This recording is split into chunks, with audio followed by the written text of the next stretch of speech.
And good afternoon, alienated parents, alienated grandparents, and alienated children out there. Welcome to Let's Talk Real Talk on Parental Alienation with myself, Marielle Kovacs. And I'd like to invite all the professionals out there, doctors, lawyers, therapists, judges, whoever, please tune in and give this one a listen. It's today's topic is on parent alienation and false allegations. We have Andy Martins here from the Andy Martins Show from Sault Ste. Marie. We have Wendy McDonald from Alienated Parents and Grandparents from Burlington, Ontario. And we have our special guests, Wendy and Andy, are fixtures here on Let's Talk Real Talk. So our special guest today, first time ever, is Natalie Forchuck from Vancouver, and she is the founder of Parental Alienation Support Group Worldwide. I am Marielle Kovacs from Hamilton, Ontario, and I am the founder of Parental Alienation is Child Abuse. And what we're trying to do is amalgamate all groups across Canada to join together in one big group, because we're not going anywhere with all these little groups. So here we have Wendy and Natalie in different groups, and Andy is founder of Andy Martins Show. So he puts us on all these platforms, which is very important today, because social media is our best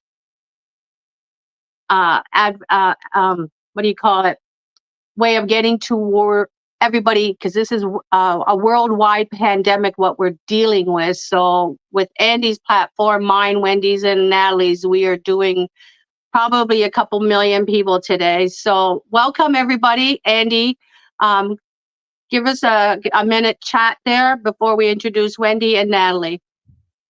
We sure are, Mary. The last show was doing very well on LinkedIn. LinkedIn is moving much quicker than the other social media sites, and we are moving up and getting, I can't tell you how many people wanted to follow the show from LinkedIn. I was amazed. I fell off my chair. I've never seen it like that. So Wonderful. Mary and I post on LinkedIn, and we got hundreds of viewers.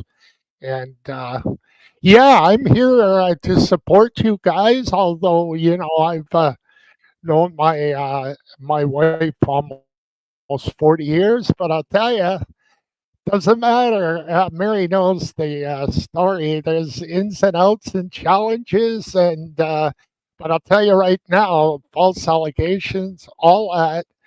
If I gave up on my wife now, I would my children would disown me, lock, stock, and barrel, Mary. So it's like you gotta, relationships are like tightrope. You're walking like Nick Wallenda from the United States walked over the Niagara Falls. You're walking a tightrope, and it doesn't matter how your children are treated. The children always go back to the mother, and my wife is lucky to be alive, and I've got to play my cards very carefully right now, although it hasn't been along the way, but we got to swallow that, and but we're moving on and doing we got another big show coming up April 14th, Mary. Oh, do we?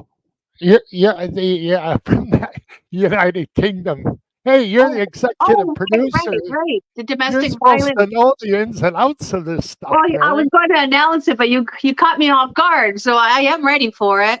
But I All right. have to correct you there, Andy, because it's not, the children don't always go to the mothers. You have three No, mothers in your here. case, Yeah. that's right. But Yeah, the there's three fact mothers is that here. the fact is that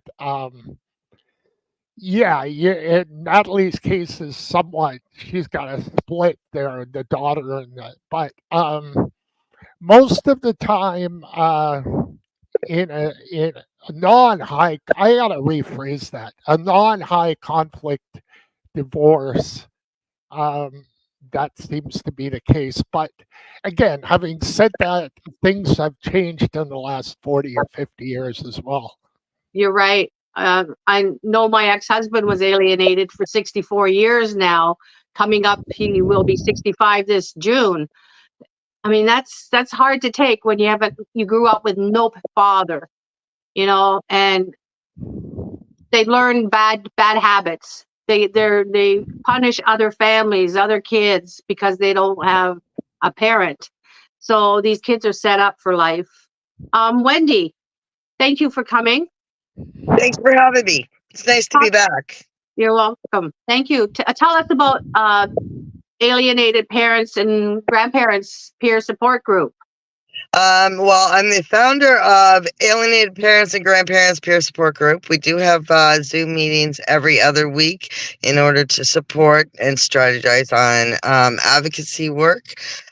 So we're generally there to support everybody. We try to make it a global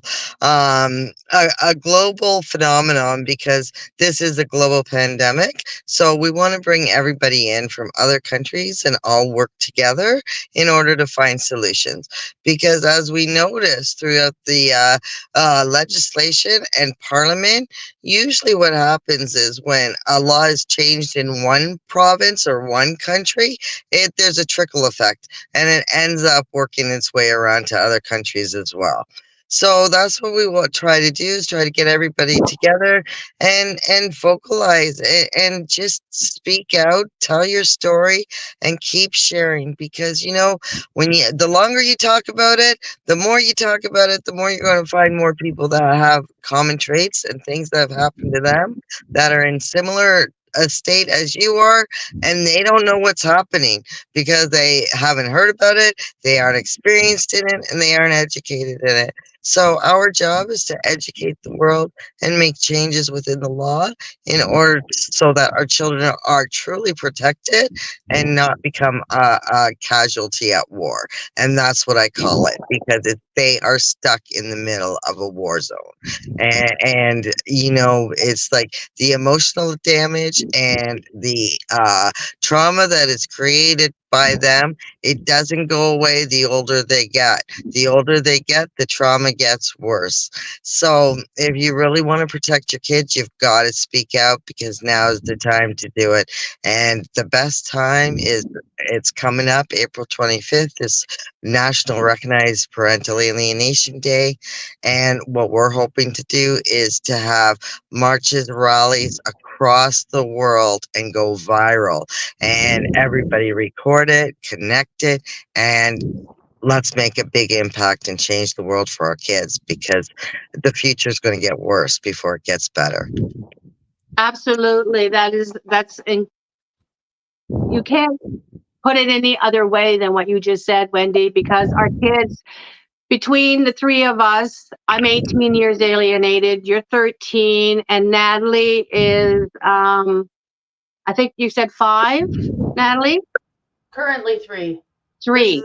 The second time. Okay, so Natalie's going to tell us how the early stages are, because Wendy's just finished telling you the middle stages, and I have the adult in their 30s. So we have a row of abuse that these kids are going through. And when they start off, they're starting off as loving children to becoming almost psychopathic. And it's very dangerous. Brutal. I've seen some of the comments that your children have written, Marianne. Can I just cut in here before we get to Natalie? Sure, and then Natalie will talk. It's so important what Wendy said, because I've seen, when I grew up, I had my grandmother and my grandfather on my mother's side. I had my grandmother on my father's side. The only grandparent I did not see, he died 10 years before I was born, because he was a little bit older than my grandmother. And I had my great grandmother for probably 27 years or so of my life. And I will be a grandfather in a matter of 2.5 months. So not having that experience is just, I can't put it into words how important it is to be having and seeing your grandchildren. I have a good friend of mine in Toronto. that went through that, and she's given me a lot of advice on the topic. So sometimes women are like that. They move on, they get pregnant, and they move on to another man. And there's multiple either men or women that cannot see their grandchildren, and these people can't be stopped. They can't be put in jail, and it's ridiculous. All right, Natalie Forchuck's turn. Go ahead. Go ahead, Mary. Welcome, Natalie. Yes, Thank you. we want you to start off by telling us how this happened to you 3 years ago so that people can see the signs before it happens. We need to get it so that they could jump on it right away, not wait like Wendy and myself. So welcome. Thank you for having me. It's good to see you guys as always, and in one space. We see each other in various videos and shows across LinkedIn and Facebook and YouTube, but it's nice to be together talking about this because we need numbers and we need each other. As Yes. it says, I'm the founder of Parental Alienation Support Worldwide, and that is my effort in advocacy to try and make a change in legislation and parental alienation, as well as education, and primarily support one-on-one and group support for people who are in the early stages of it with younger kids. So how did I end up here? Well, I didn't end up here by choice. The first time alienation happened was in 2016. My children at the time were 9 and 10 years old. They're 12 months apart, just 1 year apart. And it happened when I look back to what had happened. It was so slow and then fast. So we had other people involved, including my parents. So talking about grandparents, my parents helped alienate my children from me the first time, along with my ex-husband and my best friend. And in the beginning, it started out as just spending more time with the kids. But there was language when I look back, like they were talking badly about me, but it was in a way of just like, oh, ha, ha, mom's so busy. Oh, ha, ha, oh, mom couldn't be there. Ha, ha, ha. Like it took me years to look back on those comments and be like, oh, that was cumulative. And in a young child's mind, they take everything at face value. They're not going to a 9, 10, even, let's be honest, teenagers. They're not totally self-sufficient in thinking for themselves. They take in everything. And who do they take it in for the most? Two things, in my opinion. One, parents, authority figures, and whomever is saying the same message, so the majority. So in my case, it was my parents, my ex-husband, his family, and is that me? Sorry, we have an echo somewhere. Wendy, wonder- I don't know what happened. Can you turn your mic off, Wendy? There we go. Okay, yeah. Hopefully that's good. Anyhow, so authority figures and the majority. So if more than one person is saying relatively the same thing about another parent, who are they going to believe? Their social structure, or the one parent who isn't entirely clued in that this is even happening in the first place? And in my case, I went along with it. Now I know, people out there will not understand how that happens. In fact, I had a dear friend call me yesterday about a video that I just did. He's like, I don't understand what you're talking about.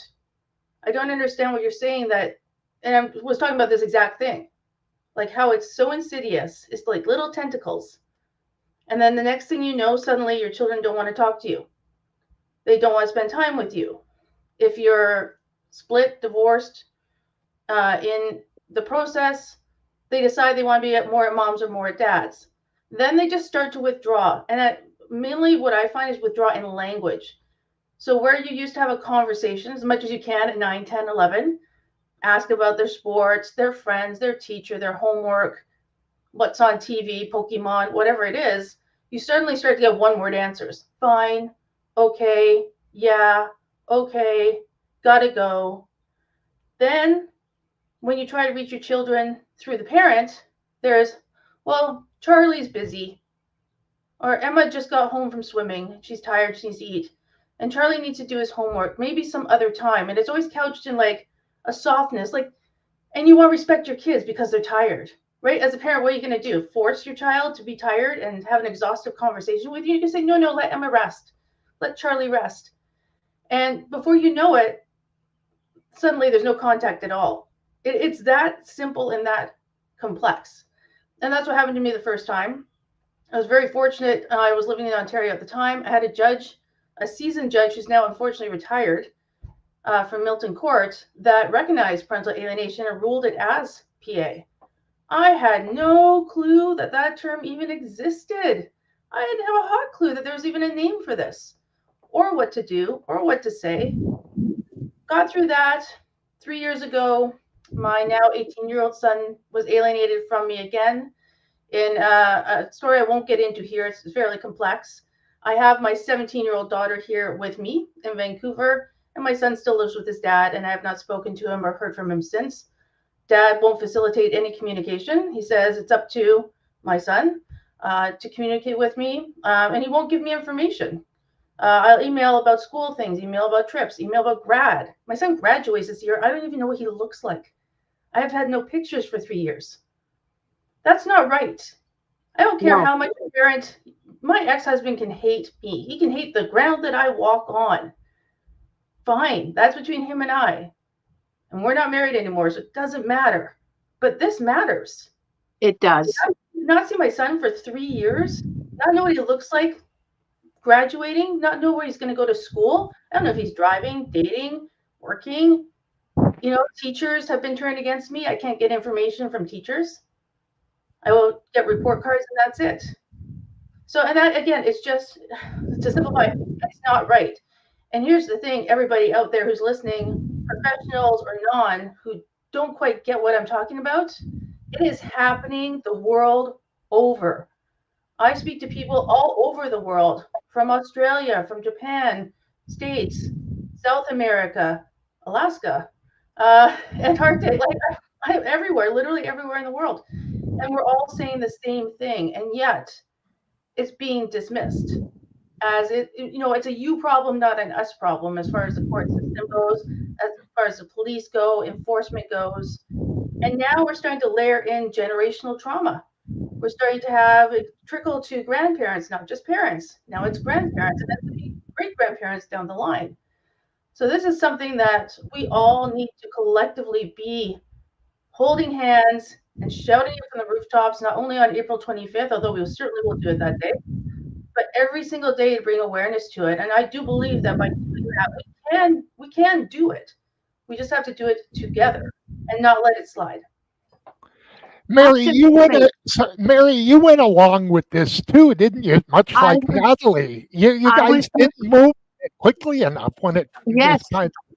I was just going to comment on Natalie saying that I understand what she was going through, because if people want to understand what that feeling is to be called fat, ugly, whatever it is in front of your children, you have to walk away. You're not going to sit there and argue. You're not going to sit there and cry. So when you walk away and suck it up, that's what these kids are learning, how to abuse us, because they know we're going to suck it up. That, this is why the courts are got to understand that these kids have to go and side with the abuser, because a child will not badmouth the abuser. The abuser becomes their hero because they know they're going to be abused by that person, whereas they have to badmouth the loving parent because they know the loving parent will always come back, like us, fighting for them till the day we die. I mean, 18 years later, Natalie's saying that her son doesn't want to talk to her. My son, my two girls, brought me to court for the last 18 years, accused me of child abuse and drugs. They call me a crackhead alcoholic. I've never done either of them. They've never seen me to do any of them. And then all of a sudden, 18 years later, I find, my son is now accusing my brothers of him seeing my brothers abused his sister. And I'm thinking, this never happened. Why are you saying this? You're an adult. Only to investigate, I found him in a dark web doing bondage. Like, this is our Royal Canadian Navy person that's supposed to be protecting elderly and all these other people, and he's stuck in this dark web. Who's sex trafficking my kids? Why is my child out there doing bondage for the world to see? in his tidy whities. I mean, this is the boy that I raised as a loving child, to find him mentally, emotionally, psychologically abused and then inflicted onto me because he doesn't know how to handle it. This is what's happening to our children. My child is not the only one. I've had multiple, and I'm talking multiple people sending me pictures of their children dancing on the street naked, drinking, falling down drunk, having people grope them. These photos are, we're putting a book together on what the government needs to understand, that these kids are falling into drug addictions, alcohol, they become prostitutes, they get trafficked. It's easy for a damaged child to be picked up to be trafficked than a healthy child. So this is why they're damaging our children during our divorce courts. Mary, just a quick intervention here again. We're all in Canada here, Wendy, yourself, and Natalie, and myself. We remember what happened with Russell Williams. Yes. The damage that he did in the Belleville Tweed area. It's crazy, My best man in my wedding ended up, he got married, he beat his wife to death. He left her on the operating table while she was 9 months pregnant and having a baby, told her he didn't want her. 4 years later, he goes out and murders someone. Now, this is my best man that hangs out with my husband, ex-husband. Whoa, sorry, ex. And the judge, yeah, oops. And the judge allowed him, my ex-husband, knowing that he was abusive, to have my daughters in this presence of this murderer, rapist. I mean, this is horrible. I mean, they don't care who they have. So anybody could go and rape my child. My daughter is already crying that somebody was trying to be, sexually aggressive on her. And what, you don't believe me? Well, how do you believe a child that pulls out all these lies? I'm Amber Heard. Johnny Depp story. They're all like, everybody's got fabricated things, but unless they have evidence, that's what we should be using in family court instead of hearsay, he said, she said, and then the kids make up a 10 times bigger lie. That's all that's happening. And we fight our lives tooth and nail to get our kids back. That's not fair. We raise these kids as good kids. So how you have 2 alienated daughters, you've been alienated from your grandchild. I mean, what is your life like? I mean, you're still a young woman. You're still young compared to us, grandparents. You're a young grandparent. Yeah, I'm a young grandparent, but it's definitely a generational pattern. Like, I haven't seen my firstborn grandson since he was 4 months old. He's going to be 10 in November. And, it's like for the first 4 months, I was the greatest thing, sliced bread. Then all of a sudden, my sister got involved with my ex-husband and started manipulating my daughter. And everything just changed. My sister and I were best friends before I became a grandmother. My mother and my sister and I, we were the 3 musketeers, like we went everywhere together. My sister and I worked at the same companies together. We lived beside each other. We were neighbors. We followed each other everywhere. Like, I mean, there wasn't a day that went by that I didn't talk to her or my mother at least 3-4 times a day. And then all of a sudden, she gets my grandson, starts working with my ex-husband, and took my mother with her. My mother, in turn, goes and alienates her oldest granddaughter, who's 30 years old and lives in my home with her 2 children. My mother doesn't want anything to do with her 2 younger great-grandchildren, and I was not permitted to be a grandmother to my oldest grandson since he was 4 months old. So I was robbed of the experience of being a first-time grandmother. So my second grandson kind of filled that void, because now I get to experience that. But even with non-alienated children, they are still affected. And, and it was like going back to the tug of war about false allegations and everything else. False allegations are even stuck into a non-alienated child's head as well, because they hear it, they're brainwashed, and they're manipulated to a point too. So every time you get into a fight, even though this may be a child that was fully 100% in support of you when the alienation came, whenever they get mad at you, they will bring that up as a crutch, because the narcissistic pattern and the narcissistic traits are genetic as well. So a narcissist can be created as well as born because of the genetic patterns. But even though you have a non-alienated child, every time you have an argument, it comes back to, oh, you abused me. Oh, you abused me. But then when she's in a good mood, or the child's in a good mood, it's, oh, you were a great mom. Oh, you never did anything. Oh, yes, I'll give you that. You never abused us and everything else. But then as soon as they're mad, the narcissistic traits come out.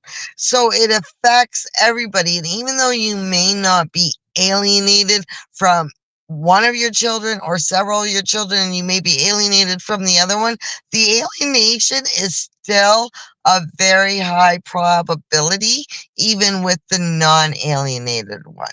Because when they're isolated and they have no one else to turn to, then they start isolating themselves even more, and they isolate themselves from that parent that they do have a relationship with as well. And that's the thing, because they lose their trust factor. They don't know who to trust because they hear so many things about the bad parent, but yet they're trying to fight and overcome it and be supportive of that parent. But yet they think, oh, maybe this is true. They start to doubt their own reality as well. So that becomes a gaslighting effect on a non-alienated child as well. So this is not your problem, my problem. This is a system and society problem. And as a society, we have to take a united front and figure out the best way that's going to protect our children. Because the way I explain it, and it really, really bothers me when people keep saying, oh, well, your children are adults. Your children are adults. My children may be adults in physical age, but But mentally, mentally, they are not adults. Mentally, my youngest daughter started to become alienated when she was 12 years old. She's going to be 26 in September, but and she 12. still has a mind of a 12-year-old. It Yes. doesn't change. They don't mature because it's like their brain has been held hostage for their entire lifespan. I started to get along with my youngest daughter for a little bit. Now I haven't heard from her since Christmas. And it was all just like a simple little thing, a conversation, and I had no idea where you can go wrong so easily with somebody who has the narcissistic personality traits, because everything you say, you're walking on eggshells, no matter what. Because you could be talking and having the same conversation with somebody who doesn't have these traits, and work it out like adults, and come to a compromise or a solution. But with an alienated child or a person who has those narcissistic pattern traits, you can't work it out. It's all your fault. They don't see the other side. They don't see what they've done. They don't see anything wrong with their behavior. And they believe that abusing their parent in front of their children is healthy for their children. But we all know that it is not healthy for their children. And if you're abusing your parents in front of your children, what's going to happen with those children? They're going to start abusing you in the same way, because you lead by example. You can't punish a child for doing the same things that you're doing. They don't know any better because you're the one that's leading. That's right. That's 100% true. You were like you were saying how your children will threaten you by, oh, I'll take the kids. You'll never see me again. Well, I don't have grandchildren, and people say, well, why are you doing this? And well, it's because my children will eventually have children. I want to see my future grandchildren. If I could prepare myself, I'm going to do it now so I could help the other grandparents behind me that want to be grandparents, right? Because we have 5-year a window that if we don't get to see our grandchildren, we'll never get to see them. So if we could fight for them now, it's important. But what I'm getting is messages after I went through an 18-year trial, 18 years, and everything got thrown back at me because this is what they do. And my daughter wrote to me saying that I'll never get to see my grandchildren. And when she does have children, she will tell them how abusive I was. Like, this is all written to me over social media. And I'm thinking, you were never abused. Why would you say that? Oh, I watched you abuse my brother and sister. Well, wouldn't that make her an accessory to abuse? Why didn't you stop me? Why didn't I hear about this? These kind of things people are dealing with today are very dangerous because that's a narcissistic trait. So anybody that's living with a narcissistic partner, they know what it feels like to be trapped. Now imagine anybody that's trying to figure out what parent alienation is. That child will become that abuser and abuse you just like your partner is. And so you're walking on double eggshells. You need to get out of there right away. When your partner starts bad mouthing you, condemning you, taking your money, shutting that bank accounts, taking the car keys, whatever in front of the children, get out, because your children are going to learn it. So Yeah, yeah, definitely. It's definitely a learned pattern, and it's definitely going to be a trait that's going to continue. And and it's like the thing is with you and Natalie is you've got the highest probability of never meeting your grandchildren, right? And with the way that the law is set up, you can't even go into a court and petition to see your grandchildren because the laws are so specific that you need to have a prolonged, stable relationship with them, and the courts still favor the parents, right? So the whole thing is trying to prove that this has caused a mental impairment, that the child is acting out of haste. And it's very hard to prove that a child has denied you access to your grandchildren arbitrarily, right? Because the courts are still not into the facts like, yeah, okay, sure, you did nothing wrong and your kids are just going to deny you from their kids, right? But that's the thing that we need to change in the system, because people who have not even had a relationship or met their grandchildren don't even have a leg to stand on and are just wasting money by walking in the court because the decision is already a no before you even walk through the door. yeah. And these children are our bloodline. It's not like they're adopted. It's not like they're have no bloodlines or attachment or have people out there fighting for them, right? But they just don't know how hard we're fighting for them. So by changing the laws, we can make it so that nobody can do this again. And if it's should be up to a child's decision whether they have a relationship with the other parent or not, then truly leave it up to that other child when they're at a proper age to be able to do so. But right now, the courts are holding all faith into younger children who are not mentally capable of making that decision, whether they want a relationship with the other parent or grandparents or anything else. So they hold too much faith into a child's decision. But why do we have age of majority? We have age of majority for a specific reason, because kids are too young to make these types of decisions themselves. That's right. So why take a child away under 18 when they can't vote, they can't drink?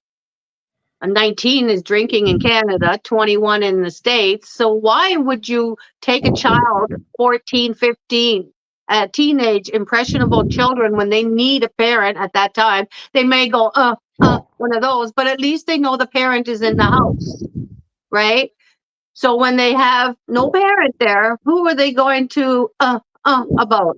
They have no one, because the alienator doesn't care about them. The alienator is not around. The alienator is somewhere else enjoying their life while they leave the kids alone at home. The teenagers, I should say. You know, sometimes even the kids they leave at home by themselves. Look at that woman in the States that took off for 10 days and the baby died. She got life imprisonment.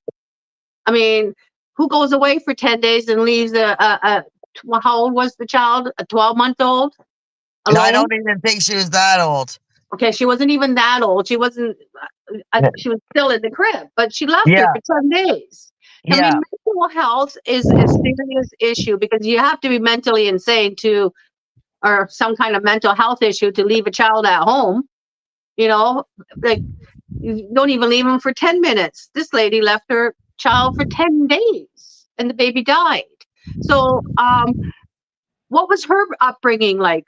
That's what we have to ask. Why are these things happening? Because I know when you go into jails, most of these kids or young adults that are in prison today are always, you know, petty stuff or whatever, but they always have an excuse. Oh, I didn't have a mom, I didn't have a dad. So they blame the alienated parent while they're in prison. I'm not sure if you go through that in Vancouver, Natalie, but I know we have a lot of it here in Ontario. Yeah, I would say just generally statistically, you can find that intergenerational traumas play a big role in alienation and abuse. It doesn't happen in a vacuum, right? Like it doesn't go from now. With the caveat, I will say, yeah, there can be that insane person or that true narcissist that kicks it off for that generation. It's not always from the beginning of time, but often you can dive into one or the other or the alienator's past and see the pattern that led them to do what they're doing today. Because in human psychology and the brain, whether we want to or not, we want to take the path of least resistance. It doesn't matter if it's right or not. It doesn't matter if it's, illegal or not in some cases. If it's what you know, if it's your line of familiarity, that's what you're going to do. It's how you're going to parent. It's how you're going to interact. It's how you're going to abuse or not abuse. It does inform your future choices. Now, it doesn't mean that you can't overcome it and that you're doomed if you had a past, parents or even at being an alien child that you're doomed to repeat. It's not that. It's just that it's something that's not talked about. Right. We're punishing in the present day without helping overcome the past traits that inform today's behavior and then future behavior. And as for the kids, the other psychological part of this in my mind is the children always want the parents. It doesn't matter how much that your alienator speaks poorly of you. I mean, it does in the grand scheme, but I hope you understand what I mean. There will always be a part of that child that wants to reach out, that little child that wants to reach up their hand to you and just have you hold their hand and say it's okay and make all of this go away. And an alienator really has to actively alienate to ensure that that child does not reach out to you and do that. And I think that's something that's really important for people who have not been through it or beginning to go through it, like, where I am in technically the early stages still, is that alienation is an active process. It's not a one conversation with your child and then your child hates you. It has to be completely and repeatedly reinforced, and it can be reinforced actively or passively. If you look at my case and the most recent case, it is more of a passive alienation because my son is older. So instead of reinforcing my relationship with him, or like, hey, you should reach out to mom, or hey, don't block mom, or why don't we try to talk to mom? It's just silence on all fronts. And that's reinforcing that behavior. The previous alienation was active alienation because my kids were younger. And so they repeatedly had to be taught how to not love me. Mm-hmm. And when you hear that phrase, like anybody out there, just put yourself in that space for a quick moment. You look at your child if you're not alienated, and I hope you're not. Your child is being taught, like sitting in front of the chalkboard, how not to love mom, how not to love dad, how to react this way. This is wrong. And it's going to be something very simple like mom didn't call on time, or mistaking you to swimming, or that already, any of those misses, mom doesn't love you, but I took you to swimming. So therefore, it's a very quick connection for younger kids in particular, but even teenagers. And teenagers have a hard enough time figuring out the world as it is. But I add the think too, dynamic. it comes from a lot of jealousy. For the fact is that even I don't even know, like, with how old you become when you're sick. What's the first thing you want when you're sick? You want your mom, right? And I don't think it matters how old you get. And I just want to send a message to every child that is listening to this broadcast and who is on this station. If you have a parent who is not actively involved in your life, please start asking the other parent questions. Ask why. Start investigating. Please start helping yourselves. We are always here to help you and guide you through, but you need to start the process and help us help you. So any alienated child who feels they're alienated, that their parent is a dick and doesn't want nothing to do with them, and they're not in their lives and they're not active, please start asking questions, because you will get to the truth. And if you need any help, we're all here to help you. We'll guide you through it. We'll walk you through it, and we'll find the truth out for you. Right Yeah, on, Wendy. get curious about it. I mean, I totally agree with Wendy. If it's niggling in your mind, you don't have the answer. And I agree that it's a whitewash of your parent sucks, the other parent sucks. Start asking when you're old enough and you're able to ask the simple questions. What happened? Where's mom now? Where's dad? I'm not sure what really happened and why they're not talking to me anymore. What did they do that was so bad? That's going to get the alienator uncomfortable, and that literally is going to be a tell in and of itself. If a parent comes to say, look, mom was really abusive or dad was really abusive, we had to part ways, and in order to keep you safe, and here's the records and here's the why, okay. But if an alienator goes, well, mom just, didn't take you swimming, they'll start to use like really inane examples. Then you can start asking and going, as the child, as the adult child, going, well, why? Because I do believe as our children become parents, I mean, it's my fervent hope that those little questions are going to come up because suddenly you understand just a little bit better what parenting is and is not. And you can have a little bit more curiosity and perspective as to why that dynamic changed when you're a loving parent yourself. So get curious. Don't fear the answers because you need them. In order to move forward, to be a healthy human being, and in order to be a healthy parent, you need to resolve and understand what's happened in your childhood. It's super important. It doesn't matter alienated or not. We all have some form of childhood trauma. I believe that. For some, it's a lot more than others. But don't be afraid of the answers because they're going to help you. They're going to heal you. They're going to make you a better parent. Hopefully reconnect with the other parent who'll be a grandparent. And we can start moving forward in generations of health and healing and not harm. That's right. Yeah. Any tips on how we can help the system see that the child is in distress and the child is fabricating stories and, just because they're scared of the other parent, they don't want to be punished? I'm going to ask you first, Wendy. What do you think our judges need to learn, and our child evaluators, especially the ones that are doing all these videotapes on children that never had a child of their own, what should they be looking for? Do you Body language is number one, and facial expressions is number two.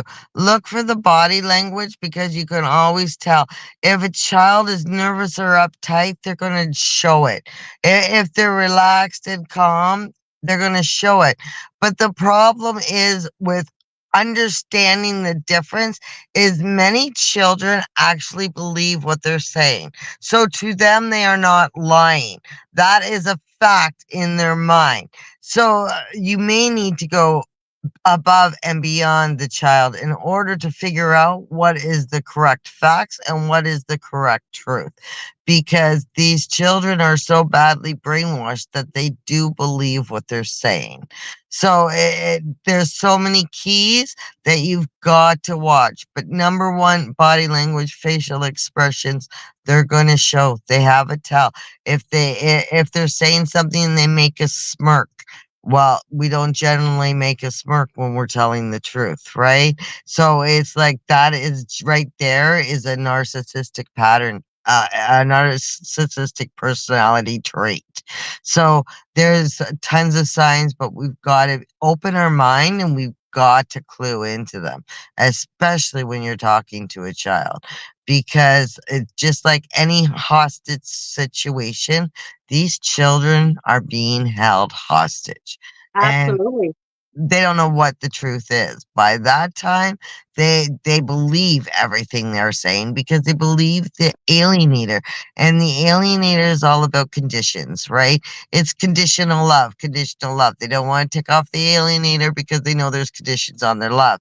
But with the target parent, they're a lot more relaxed. They show unconditional love. They never walk away from their children. They never get mad. They're calm. They always sit there and listen, and they're always attentive to what the child is doing, right? That's So right. if we start looking at the signs, then we can start detecting it a lot more earlier than what we are, because people don't want to be in my position and not know what's happening until it's too late to do anything. That's right. And that's the thing. Once it's too late, most time, unless that child decides that they want to get help, it's not going to happen. And in my case as well, like I say, if you come from that type of environment, it does some serious damage to you. And I know from personal experience because it did plenty of damage to me. But in the middle of writing a book, this the things that I had to do. I had to investigate my history and what had happened to my parents in order to make them not be able to parent the way that they should have been able to parent. And my parents had trauma too. So we all need to learn how to open our hearts, open our minds, and be a lot more forgiving of the trauma that everybody else has experienced, because trauma changes you. It changes you inside and out, and you are never the person you were meant to be and the authentic person you were meant to be when you've gone through trauma. That's right. It's important to recognize that in many cases, children in abusive relationships don't necessarily lie, because what they do is they choose to keep the abuse hidden, to avoid the abuser from abusing them regularly. This way, the abuser will back off when they don't lie. The children won't tell on them, so that the kid has a break in between. I mean, I am a victim of child abuse. I was raped at 18. You know, I spoke about it, but it was kind of too late after the fact. So when children do get abused, they need to learn to speak about it right away so that they could show their bruises or whatever. But don't, fabricate it and say, "Oh yeah, I broke my arm last year and no one knew about breaking your arm," because children lie for many, many reasons. And one of them is because they're trying to avoid the consequences of what would happen to them if they spoke up. And so, Natalie, I'm asking you the same question. What's your opinion on children that have a hard time telling the truth? Or what kind of body language do you think is very important? I lean into what I was saying before, more into speech patterns and relational and transactional discussions with children. So I find that children shut down and start to have a very small vocabulary. And let's just think about that for a second. If I think about my children at the age of 9 and 10, they don't stop talking. Hmm. They talk to everybody. Now, teenagers, a different story. But, from the age of 4 to 12 or 13 when they start to do their own thing, you can't get them to stop talking. They want you to know things. They want to know, about school and the dress somebody wore, and oh my God, this, and oh mom, that bird is blue. Why is the sky like? They are curious. Yes. They're innocent and curious and trusting that you can flood them with positive emotions and positive information. When that bond has been broken by an alienator, they don't open up anymore. They're not going to share what's happening. They're not even going to share their thoughts because it's not safe. They know that even if they are in that abusive situation, they're experiencing a form of abuse, like Mary is saying. So they're not going to open up and even ask a question about mom or dad on the other side. They're going to shut down. They're going to keep it tight. They're going to keep it close. They're going to curl up into a ball, emotionally, and just try to get through life.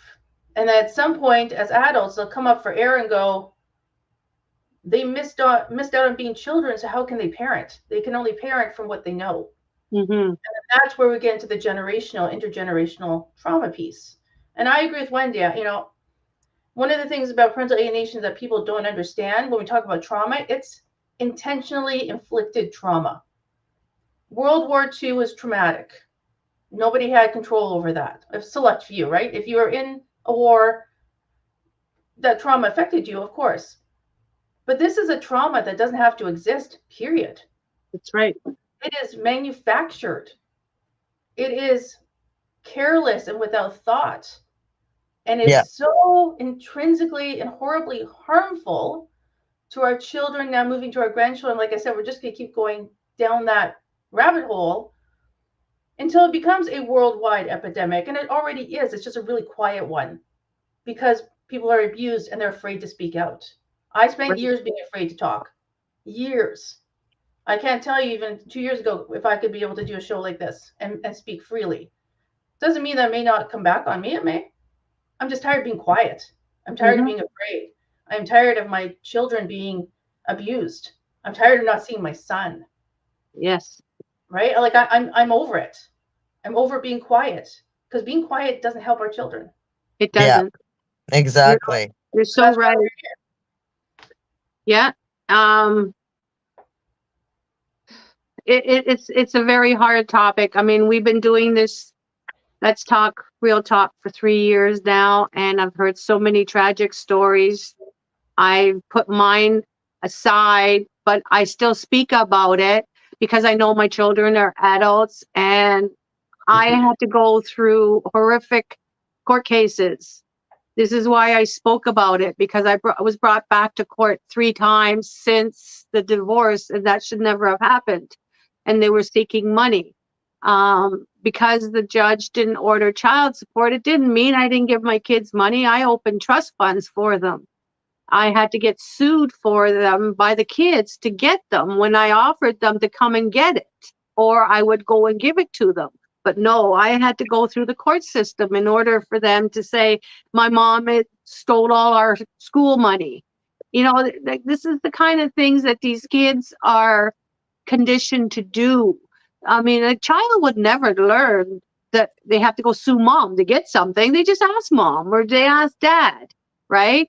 So now the kids are going to court to get things out of us. And if they would just simply knock on the door, pick up the phone, or even on social media and say, hey, mom, I need $100 for a new pair of shoes, or I'm going to university. I would like you to come and see me off because you're going to be paying my education anyways, right?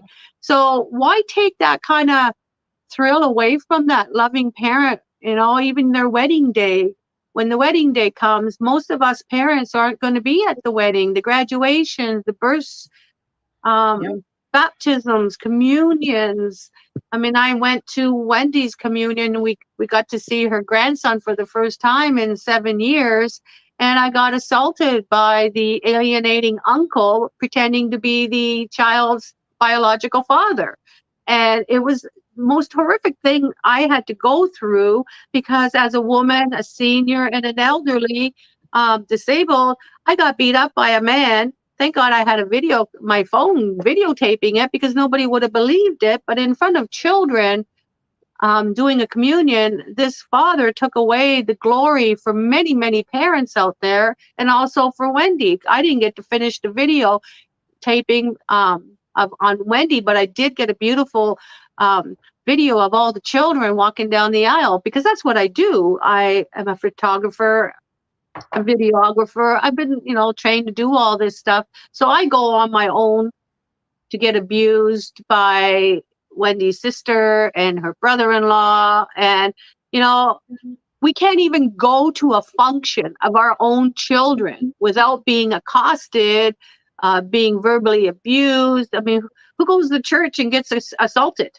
Really? Like, this is open for everybody. Well, that's the whole thing, and that's the behavior that's displayed for the world to see, right?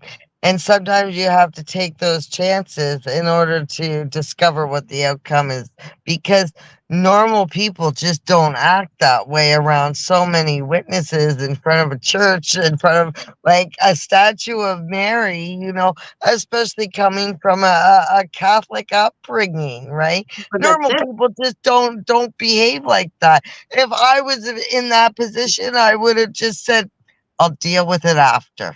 I'm not, but they had to make a scene, and they had to, because it wasn't about me at that point. It was about ruining my grandson's first communion for him. So at that point, yeah, it's for attention on them, right? Yeah. That's the grandiose coming out, right? The attention all has to be on them. Is forget about the attention that my grandson should be getting at his first communion, a very special sacred event, right? And those are the milestones that parents are missing out on, not being able to see. Like, did any of us ever expect when we had kids our fairy tale was going to end before it got started, right? Right. Yeah. 100%. Yeah. But we stood our ground. I mean, this aggressive person only got a 12-month peace bond. It's still a criminal charge, but it's still not enough, because it's still got the child. CAS did nothing. I mean, if we get our kids taken away with accusations of this man literally hit me, screamed, the woman screamed in front of children, wouldn't that be a reason to take away the child for real, when it's in real motion, instead of these false allegations that all these other people are getting their kids taken away because the mother or the father says, oh, that dad looked at the child wrong? It doesn't mean the dad or mother did anything wrong. But when you do have evidence, it's like, wow, it's useless. Mm-hmm. So, to get a 12-month peace bond, to do something like this in the middle of the street where hundreds of people are watching and children are being traumatized, these children are now going to go around and say, because it's out now that he's not the father, your uncle beat up a lady, blah, blah, blah. This boy will be ostracized. Not to mention that in the Zoom meeting, through his lawyer, he admitted that Mary had every reason to be afraid of him. Mm. Like, that should be considered another charge right there. That's a public threat in front of a courtroom, in front of a judge, in front of a prosecutor, and in front of a defense lawyer. That right there should be another threat. And then when he knows where she lives, so what would stop him, right? Well, that's just it. And then he calls the police on me because I shared the outcome of this criminal offense. And then the police call me to tell me that they're not calling to arrest me because I have every right to put what I want on social media, but he may come after me and file a civil suit. And I'm thinking, a civil suit? What? That he abused me? I mean, doesn't he have to eventually tell the truth that, yes, that is me doing it? Because he's denying the fact that he is caught on camera hitting me. Oh, that's not me. I mean, this is a typical narcissistic behavior. They deny, even when they're looking at themselves. When they look in the mirror, who do they see? Literally. Like, I mean, I can't understand. I even said to the Crown, I said, how could a person be looking at himself and deny it? Can't you just charge him? So, there's so many wrongs in these false allegations that we deal with. I mean, a lot of us are getting set up the silver bullet to never see our kids. I mean, I went to jail twice. This is how my ex-husband got me out of the house. I mean, he's got the knife in his hand ready to stab me, and I go to prison. I mean, that's not fair. So there was no investigation, and I beat the charges. Thank God, because truth always prevails eventually, and this is why we fight for our kids, because we were truthful, and we have every reason to be in there charging like a bull. That's my child. I want to see my child. So parents out there, we're almost at the hour, ladies. My last words to these false allegations are: keep speaking the truth. Never add anything else to it. Wendy, what's your last words for parents out there? And then we're going to come to Natalie, and she can give us her last words. And we're going to have to sign off soon. Just to everybody, just be aware of your surroundings, open your minds, open your hearts, and get to the bottom of it. Look for the signs, detect the signs, and even though you may think that you are in a happy, stable relationship or a marriage, alienation can still be happening without you even knowing it. So again, just keep an open mind, look for the signs, watch for any behavioral changes in your children and things that are not explainable. And when they say something, look for the contradictions, because there will always be contradictions, because they can never keep the story completely straight. And as an alienated child, ask questions. If another parent's not in your life, find out why. Exactly. Thank you. Natalie, your last words? You know your children and child best. That is the one thing I would say. Don't ever doubt that. Part of the alienation process is to gaslight you and to make you doubt the parent you've been, the parent that you are, and whether you actually know your child or not. You know your child. You will see, like when you were saying, the contradictions. You just have to take a step back and be open to the data, and be open to saying that this may be happening to me and it is scary, but I'm learning about it. I'm talking to people about it. There are people like us to help you through it, and you can fight for your child and hopefully not have full alienation ever take effect. But that comes from us talking about it, people being open to hearing about it and learning about it. So if you're going through it or you have questions, any or all of us, including Annie Martins, who's not here now, can answer them and help you through it, like Wendy has said. And thank you for taking time to listen to us talk and watch us. And we can't wait to see you again. Wendy? Thank you, Natalie. Thank you so much. This is Let's Talk, Real Talk across Canada today. Natalie from Vancouver, Wendy from Burlington, myself from Hamilton, and Andy Martins from the Sioux. This has been a great podcast. Hopefully, we can get these judges out and lawyers to understand the trauma that they're causing, not only the children, but the parents, because suicide rates have gone up, murders are going up, children are getting murdered, so one parent doesn't get to see the other one. This is getting crazy, crazy, crazy. But alienated parents, grandparents, children out there, professionals, doctors, lawyers, if you're listening, thank you so much. Please share this program. And you want to come on to the show, message me or Wendy or Natalie. We can get you on anytime to save the next life, because kids are the most important and precious today. So thanks again, ladies, and Andy Martins. We'll see you next time. Actually, we are on Sunday night. We have Jerry Nichols coming, an alienated dad, at 8 p.m. this Sunday. The 7th. We are off for Easter. So we'll be back on April 7th on Let's Talk, Real Talk. Thank you, everyone, and good day.